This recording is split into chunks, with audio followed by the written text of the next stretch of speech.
अली को होमवर्क करना बिल्कुल पसंद नहीं था, लेकिन आज उसके पास एक नया तरीका था। अब मैं होमवर्क नहीं करूंगा, एआई करेगा। हेलो अली, मैं तुम्हारे लिए कुछ भी कर सकता हूँ। वाओ! चलो मेरा मैथ का होमवर्क कर दो। सवाल बताओ।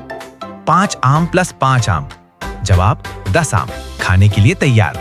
हे, मुझे सिर्फ जवाब चाहिए था, जनरल बातें नहीं। अच्छा, फिर माय फ्रेंड पर ऐसे लिखते हैं, तुम्हारा दोस्त मोबाइल फोन। नहीं, इंसानी दोस्त।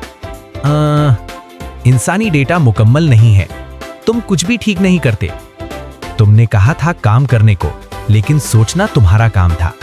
तो क्या सिर्फ एआई पर भरोसा करना ठीक है? बिल्कुल नहीं। मैं मदद कर सकता हूं, लेकिन असल दिमाग तुम्हारा है। उस दिन अली ने सीखा कि एआई एक अच्छा हेल्पर हो सकता है, लेकिन मेहनत और सोच का कोई मुकाबला नहीं। होमवर्क हो गया, इनाम चॉकलेट होनी चाहिए। हाँ, ये बात बिल्कुल सही है।